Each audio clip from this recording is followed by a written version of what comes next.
ಸುದ್ದಿಸಾಕ್ಷಿ news ಚಾನಲ್ಗೆ ಸ್ವಾಗತ. ಗೌರಿಬಿದನೂರು ನಗರದ ಸಾಯಿ ಫ್ಲವರ್ ಡೆಕೋರೇಷನ್ ಪ್ರಕಾಶ್ ಅವರ ಹೆಸರು ಗೌರಿಬಿದನೂರು ಚಿಕ್ಕಬಳ್ಳಾಪುರ ಜಿಲ್ಲೆ ಏಕೆ ರಾಜ್ಯದ ಗಡಿ ದಾಟಿ ನೆರೆಯ ಮಹಾರಾಷ್ಟ್ರದ ಶ್ರೀ ಕ್ಷೇತ್ರ ಶಿರಡಿಯಲ್ಲೂ ಹೆಸರು ಗಳಿಸುವ ಮೂಲಕ ತಮ್ಮ ಹುಟ್ಟೂರು ಗೌರಿಬಿದನೂರಿಗೆ ಕೀರ್ತಿ ತಂದಿದ್ದಾರೆ ಎಂದರೂ ಅತಿಶಯೋಕ್ತಿಯಲ್ಲ.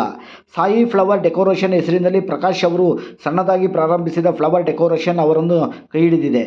ಮೊದಲಿಗೆ ಗೌರಿಬಿದನೂರು ಹಾಗೂ ಸುತ್ತಮುತ್ತಲು ಮದುವೆ ಸಮಾರಂಭಗಳು, ಈವೆಂಟ್ಸ್ಗಳು ಸೊಗಸಾಗಿ ವಿಭಿನ್ನ ರೀತಿಯಲ್ಲಿ ಹೂವಿನ ಅಲಂಕಾರವನ್ನು ಮಾಡಿಕೊಡುತ್ತಿದ್ದ ಪ್ರಕಾಶ್ ಅವರು 10 ವರ್ಷಗಳ ಹಿಂದೆ ಗೌರಿಬಿದನೂರು ನಗರದ ಉಳುಮಲೋಡು ದಿನೆಯಲ್ಲಿರುವ ಸಾಯಿಬಾಬಾ ದೇವಸ್ಥಾನಕ್ಕೆ ಆಷಾಢ ಏಕಾದಶಿ ಪ್ರಯುಕ್ತ ಉಚಿತವಾಗಿ ದೇವಸ್ಥಾನಕ್ಕೆ ಹೂವಿನ ಅಲಂಕಾರವನ್ನು ಮಾಡಿದರು.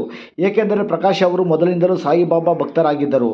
2-3 ವರ್ಷಗಳ ಕಳೆದ ನಂತರ ಅವರಿಗೆ ಸಾಯಿಬಾಬಾ ಅವರ ಮೂಲ ಸ್ಥಾನ ಶಿರ್ಡಿ ಸಾಯಿನಾಥನ ಸೇವೆ ಮಾಡುವ ಅವಕಾಶವನ್ನು ಸ್ವತಃ ಬಾಬಾ ಅವರೇ ಕಲ್ಪಿಸಿದರು ಎಂದು ನಂಬಿರುವ ಪ್ರಕಾಶ್ ಅವರು ಕಳೆದ 7 ವರ್ಷಗಳಿಂದ ಪ್ರತಿ ವರ್ಷದ ಆಷಾಢ ಏಕಾದಶಿ ಹಬ್ಬದ ಪ್ರಯುಕ್ತ ಶಿರ್ಡಿ ಸಾಯಿಬಾಬಾ ಅವರ ದೇವಸ್ಥಾನವನ್ನು ವಿವಿಧ ರೀತಿಯ ಬಣ್ಣದ ಹೂವುಗಳು ಹಾಗೂ ತಳಿರು ತೋರಣಗಳಿಂದ ಸಿಂಗರಿಸುವ ಸೌಭಾಗ್ಯ ಪಡೆದಿರುವ ಪ್ರಕಾಶ್, ಶಿರ್ಡಿ ದೇವಸ್ಥಾನ ಟ್ರಸ್ಟ್ ವತಿಯಿಂದ 1 ಪೈಸೆಯನ್ನು ಪಡೆಯದೆ ಉಚಿತವಾಗಿ ಸ್ವಾಮಿ ಸೇವೆಯನ್ನು ಮಾಡಿಕೊಂಡು ಬರುತ್ತಿದ್ದಾರೆ.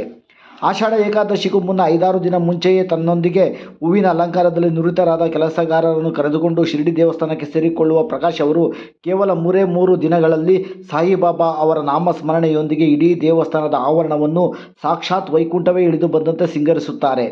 ಸಾಯಿಬಾಬಾ ಅವರ ಮೇಲಿರುವ ಪ್ರಕಾಶ್ ಅವರಿಗಿರುವ ಭಕ್ತಿಯನ್ನು ಮೆಚ್ಚಿಕೊಂಡಿರುವ ಶಿರ್ಡಿಯ ಶ್ರೀ ಸಾಯಿಬಾಬಾ ಸಂಸ್ಥಾನ ಟ್ರಸ್ಟ್ ಅವರು ಈ ಬಾರಿ ಪ್ರಕಾಶ್ ಅವರನ್ನು ಸಾಕ್ಷಾತ್ ಸಾಯಿಬಾಬಾ ಅವರ ಸನ್ನಿಧಿಯಲ್ಲಿ ಗೌರವಿಸಿ ಸನ್ಮಾನಿಸಿರುವುದು ಪ್ರಕಾಶ್ ಅವರಿಗೆ ದೊರೆತಿರುವ ಪೂರ್ವ ಜನ್ಮದ ಪುಣ್ಯವೇ ಸರಿ ಎನ್ನುತ್ತಾರೆ ಅವರ ಆಪ್ತ ವಲಯದವರು.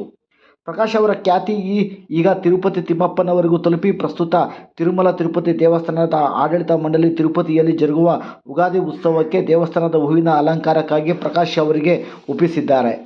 ಪ್ರತಿ ವರ್ಷವೂ 7-8 ಲಕ್ಷ ರೂಪಾಯಿಗಳ ವೆಚ್ಚದಲ್ಲಿ ಶಿರ್ಡಿಯಲ್ಲಿ ಜರುಗುವ ಹೂವಿನ ಅಲಂಕಾರಕ್ಕೆ ಪ್ರಕಾಶ್ ಅವರ ಸ್ನೇಹಿತರು ಒಂದಷ್ಟು ಆರ್ಥಿಕ ಸಹಾಯವನ್ನು ಮಾಡಿದರೂ ಪ್ರಕಾಶ್ ಅವರ ದುಡಿಮೆಯ 3-4 ಲಕ್ಷ ರೂಪಾಯಿಗಳನ್ನು ಸಾಯಿಬಾಬಾ ಅವರ ಹೂವಿನ ಅಲಂಕಾರಕ್ಕಾಗಿಯೇ ಮೀಸಲಿಟ್ಟಿದ್ದಾರೆ ಎಂಬುದು ವಿಶೇಷ.